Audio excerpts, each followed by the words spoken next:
Numb to love. Why dismissive avoidants believe they don't need it. Have you ever looked at your avoidant partner and wondered whether they actually feel anything? Whether any of it ever mattered to them the way it mattered to you? Some of you might even be wondering whether love is even something they're capable of. I used to be that person, the one people asked that question about. And today I want to take you inside the mind of a dismissive avoidant. My own mind, as it used to be anyway. Because what I found working with countless clients is that the beliefs I carried back then showed up with avoidance again and again. So different people, different relationships, but the same patterns underneath. And I believe there's a very good chance that your avoidant holds versions of the same beliefs I did. Now, before we get into it, I want to clarify that this isn't about excusing the behavior. Some of what I did in my relationship with Carolina was genuinely hurtful. And I owned that, and we've worked through it together. But understanding where behavior comes from changes how you respond to it. And that matters enormously when you're trying to figure out what to do next with an avoidant. So the first belief was, I don't need anyone. When Carolina and I first got together, I was the picture of self-sufficiency. Nothing rattled me, nothing was a big deal. I never needed anything, never wanted anything, never seemed particularly attached to anyone or any outcome. At least that's what I showed her and others. She told me that pretty early on she thought to herself, there's no way he's actually this fine with everything. And she was right, but I didn't know that she knew. I was so convinced by my own performance that I thought it was landing. And it took almost a full year of her patiently and consistently showing up before something genuinely cracked open up between us. She said to me, I don't buy it, I don't think you're as detached as you make yourself out to be. I tried to laugh it off and insisted I just don't care so much. Then one evening, as I was going to a French language meetup, on the way it dawned on me just how much I did need Carolina. Somehow the accumulation of her being so caring and understanding, loving towards me, broke a giant wall I didn't even know I had. I opened up, my heart opened up, and I called her right away and told her just how connected I felt to her and how much she meant to me. But where does a belief like I don't need anyone actually come from? Mine started before I was old enough to understand what was happening. From the age of 6, my parents left me, physically that is. I was sent away and spent the majority of each year without them. And at some point, I couldn't tell you exactly when, needing them started to feel like a setup, and I didn't want to keep falling for it. So I tried to stop needing them. In fact, they encouraged me to stop needing them. So instead of being the one who needed, I became the one who was needed. The one who took care of others, solved problems, held things together. Because giving felt safe. I was in control then, while receiving felt like standing on thin ice that could crack at any moment. And boy, did that happen a lot. By the time Carolina came along, that pattern was so deeply wired that it just felt like my personality. I didn't think about it. This is who I am. Independent, capable, fine on my own. So if your avoidant seems proud of needing nothing, if they're always trying to be the strong one, always trying to handle things alone, always a little uncomfortable when you try to take care of them, know that it started somewhere specific, long before you, and likely has very little to do with you. Now, the next belief I had was love cannot be trusted. This one is a bit harder to explain, but with Carolina, I was always quietly waiting for something to go wrong. She would do something loving or caring, and I would receive it with this invisible wall up. This, of course, wasn't conscious. I wasn't standing there thinking, I don't trust this. But she felt it. She told me it was always like me rejecting her love. There were moments early on where she'd express how she felt about me, and I'd say something measured back, guarded and considered. I was choosing every word carefully. She'd look at me and say, do you actually let anything in? And I would respond with, of course I do. But even as I said it, it was clear to me that I wasn't actually. Now, this belief, of course, didn't come from one moment, but rather from years of abandonment, being dismissed, and being treated as secondary, of reaching for connection and finding rejection and distance instead. And the part that really embedded it, the part that made it so hard to unlearn, was that I was told all of it was love, that the absence was for my own good, the distance was character building, and if I had a problem with any of it, I was the difficult one. So I learned to perform, to be whoever was needed in any given situation in an effort to survive. And eventually, I adopted the belief so completely that I just completely numbed out. I started genuinely thinking it wasn't a big deal, that love was fine in theory, but always deteriorated in practice, that people said one thing and did another, that actions and words lived in completely different worlds and love could not be trusted.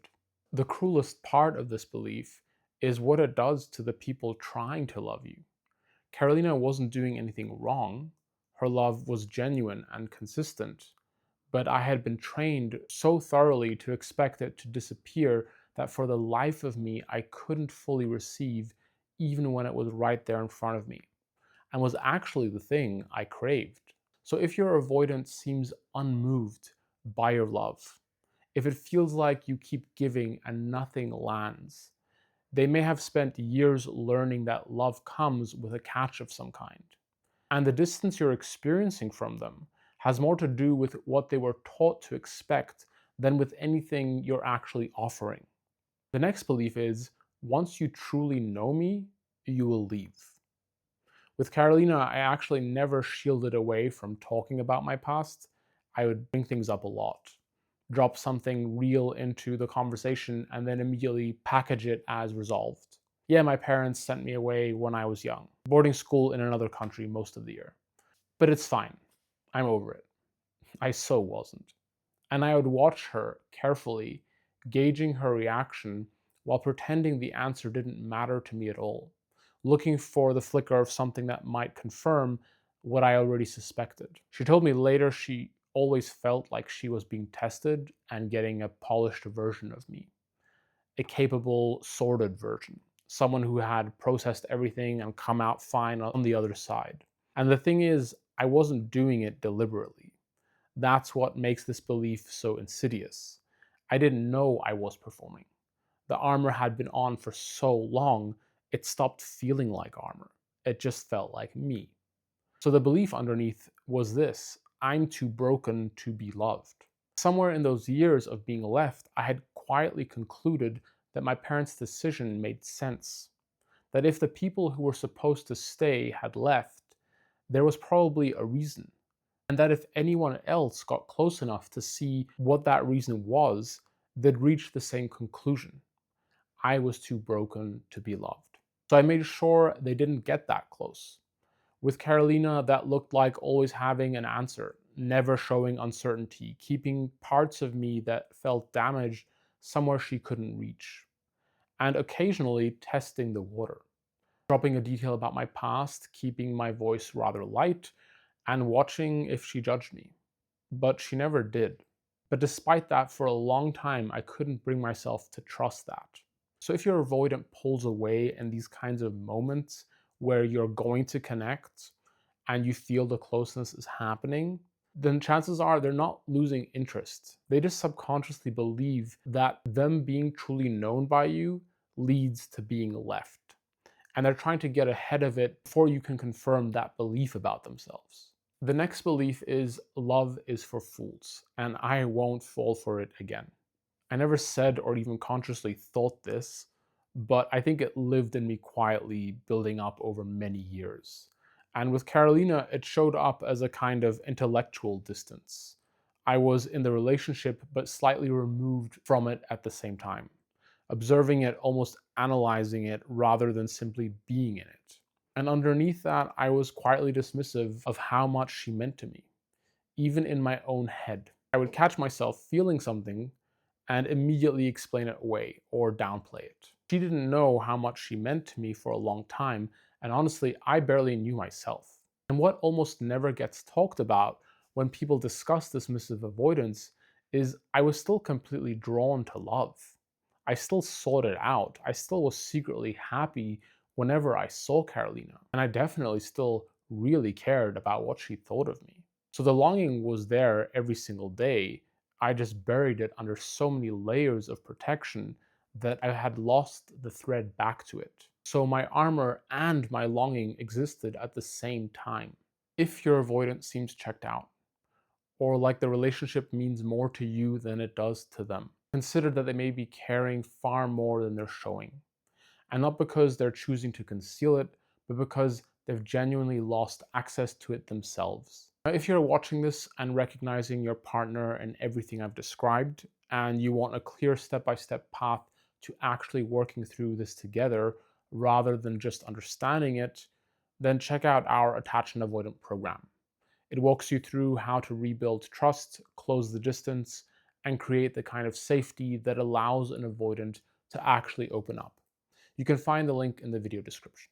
Now I want to talk to you about where you probably are right now. You came to this video wanting to understand your avoidant partner or ex. And part of you, maybe a large part, was hoping I would confirm that they secretly want everything you want, that it's all just one big misunderstanding and that there's a clear path through it. And here's what I can tell you. They do want what you want. I wanted what Carolina wanted, deeply. I wanted closeness, consistency, to be known and loved by someone. The beliefs I just walked you through weren't evidence that I didn't want those things. They were simply the reason I couldn't let myself have them. So yes, your avoidant almost certainly wants what you want, just a lot slower, and with a lot more fear standing in the way.